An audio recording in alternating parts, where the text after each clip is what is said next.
Oi, gente, meu nome é Luiz e vamos hoje continuar com a resolução de exercícios do tema potência de ponto. Mas antes de ir para um novo problema, vamos lembrar um pouquinho do problema da aula passada. Não é tão importante exatamente qual eram os dados do problema, mas eu queria gastar um tempinho apreciando o tipo de visão que a gente tem que ter para resolver problemas com essas técnicas, certo?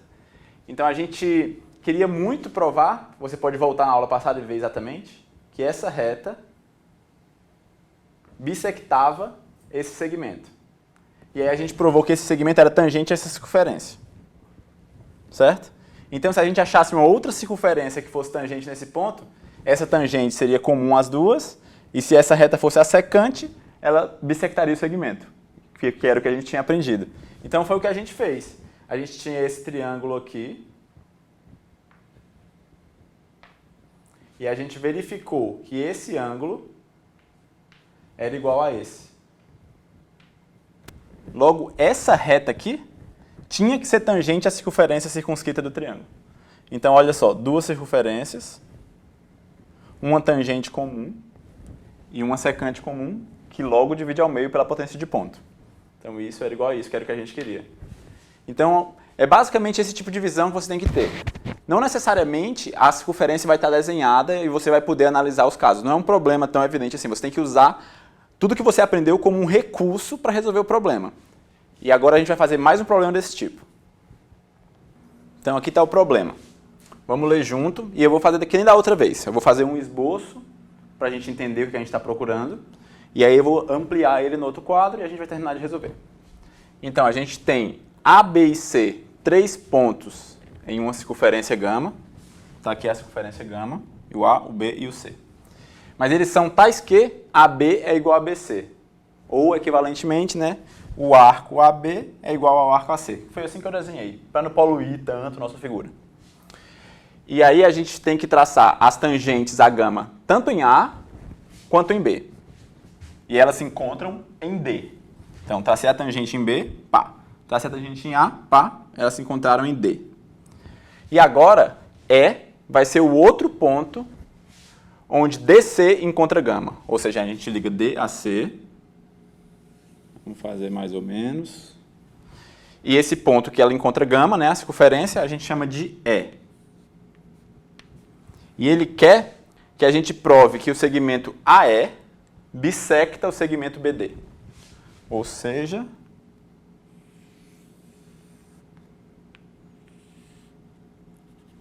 que isso é igual a isso.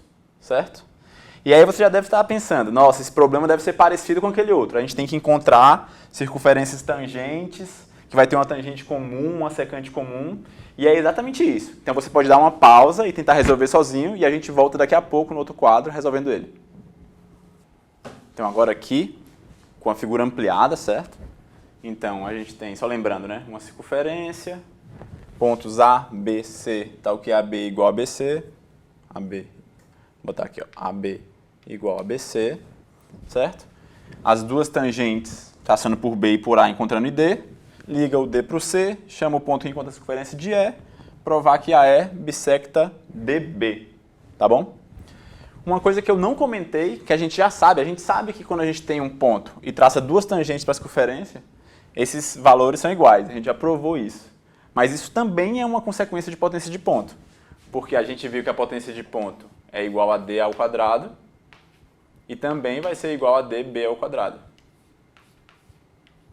Então eles vão ter que ser iguais. Então, só para brincar, isso também é uma consequência de potência de ponto. Então, vamos logo marcar isso para a gente não esquecer, ó. DA é igual a DB, certo? E agora vamos marcar alguns ângulos. Vamos começar marcando esse ângulo aqui. Vamos chamar ele de alfa. E vamos chamar esse outro de beta. Certo? Então, beta é esse arco. AE. Metade desse arco, certo? Então, claro que ele vai ter que ser igual a esse ângulo, porque essa tangente também está enxergando esse arco. Então, vamos marcar um beta aqui. Certo? E aqui a gente vai ter um alfa. Certo? Por quê? Porque ambos estão enxergando o arco EB. Tá bom? Outra coisa é que esse ângulo aqui, ele está enxergando esse arco inteiro. Então ele vai ser metade dele, que nem o alfa mais beta. Então esse ângulo é alfa mais beta. E olha como faz sentido, né? Esse triângulo aqui é isósceles, alfa mais beta e alfa mais beta. Certo? E a gente tem um outro triângulo isósceles dado na figura, que é esse daqui. Então esse daqui também é alfa mais beta.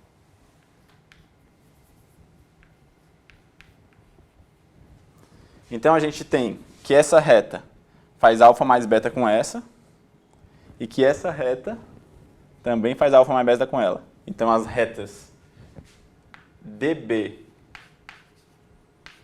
e AC são paralelas, certo? E aí, por conseguinte, esse ângulo aqui tem que ser beta, certo? Então, basicamente, toda essa marcação de ângulo foi para a gente ver que esse ângulo aqui é igual a esse ângulo interno do triângulo. Então, do mesmo jeito que a gente fez a outra vez, tem uma circunferência. A circunferência do triângulo DEA é tangente à reta DB, tá? Então, eu vou fazer um esbocinho aqui. Só para a gente visualizar. Nada muito bem feito, certo? Então, a gente tem a circunferência do triângulo DEA e ela vai ser tangente no ponto D à reta DB. Então, a reta DB é uma tangente comum a esses dois círculos, mas AE é uma secante comum a eles. Então, claro, como a gente viu, vai dividir o segmento DB na metade. Então, deixa eu apagar esses três tracinhos só para a gente não se confundir.